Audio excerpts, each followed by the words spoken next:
Hello guys, আসসালামু আলাইকুম। আপনারা সবাই কেমন আছেন? আশা করি খুবই ভালো আছেন। তো গাইস দেখেন, আজকে আমি কত বড় বড় দুইটা মৃগেল মাছ নিয়ে আসছি। এগুলাকে আজকে কাটবো এবং রান্না করব আর আপনাদের সাথে শেয়ার করব। তো আপনারা দেখতে থাকেন। তো গাইস প্রথমে আমি মৃগেল মাছটাকে এর উপরে যে আঁশটা থাকে সেই আঁশটাকে ছড়িয়ে নিলাম। এরপর এটাকে কাটবো।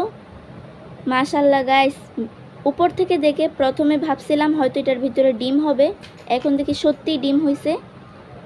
ডিম কিন্তু আমার খুবই পছন্দ, মাছের ডিম, এটা যেই মাছেরই হোক খুবই ভালো লাগে আমার খেতে। এখন এটাকে আমি সুন্দর করে পিস পিস করে কেটে নিব। আর গাইস আপনাদেরকে আরেকটা কথা বলে রাখি, মাছ কাটার সময় একটু সাবধানতার সাথে মাছটা কাটবেন, কারণ যে কোনো সময় হাত কেটে যেতে পারে, তাই আপনারা একটু সাবধানতা অবলম্বন করবেন।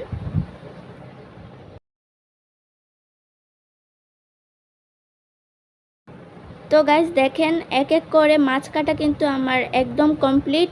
আর এই মাছের ডিমের একটা রেসিপি আমি আপনাদের সাথে আরেকটা ভিডিওতে শেয়ার করব। তো গাইস আমি এখন চলে যাব রান্না করার জন্য। যেহেতু আমাদের ফ্যামিলিতে মানুষ কম, তাই আমি এখানে বেশি না অল্প কয়েক টুকরা মাছ নিয়েছি। আজকে এগুলোকে রান্না করে আপনাদের সাথে দেখাবো। তো মাছটাকে আমি ভেজে নেব এখন।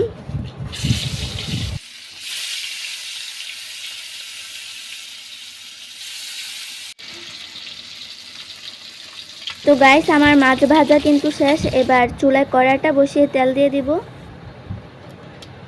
তেলটা গরম হয়ে গেলে এখানে দিয়ে দিব পেঁয়াজ, তারপর এখানে দেব রসুন বাটা, আদা বাটা, পেঁয়াজ বাটা দিয়ে আবার ভালোভাবে নেড়ে চেড়ে দেব। এখন দিয়ে দেব ধনিয়া গুঁড়া, হলুদের গুঁড়া, মরিচের গুঁড়া আর জিরার গুঁড়া।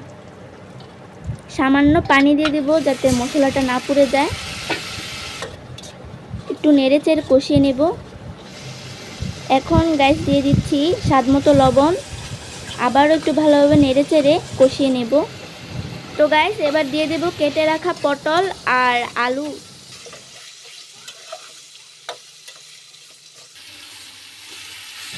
তারপর একটু ভালোভাবে নেড়ে চেড়ে ঢাকনাটাকে দিয়ে দেব।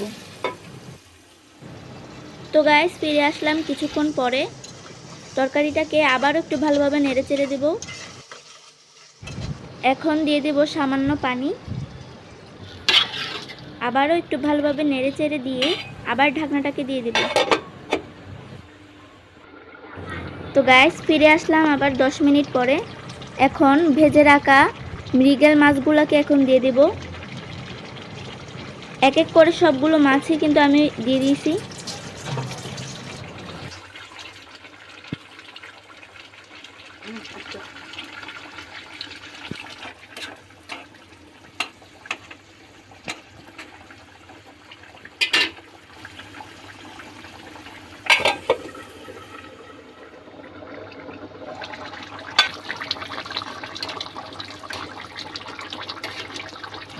আর গাইস তরকারির মধ্যে মাছ দেওয়ার পরে কিন্তু বেশি একটা নাড়া যাবে না, না হলে মাছ ভেঙে যাবে।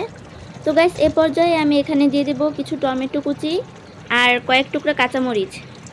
তারপরে আবার ঢাকনাটাকে দিয়ে দেব।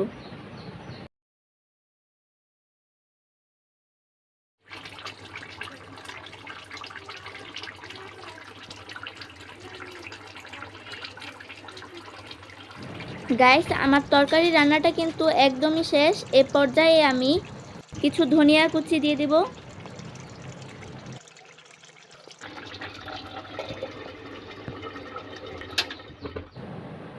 তো গাইস অবশেষে আমার মৃগেল মাছের তরকারিটা রান্না শেষ। দেখেন মাশাআল্লাহ কত সুন্দর হয়েছে, কালারটা দেখেন, আর একদম তাজা মাছের। আমার খুবই ভালো লাগে এই মাছটা খেতে।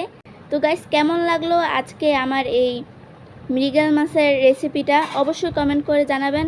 আর যদি ভালো লেগে থাকে তাহলে চ্যানেলটিকে সাবস্ক্রাইব করে আমাকে সাপোর্ট করবেন। তো সবাই ভালো থাকবেন, সুস্থ থাকবেন, সবাইকে অসংখ্য অসংখ্য ধন্যবাদ।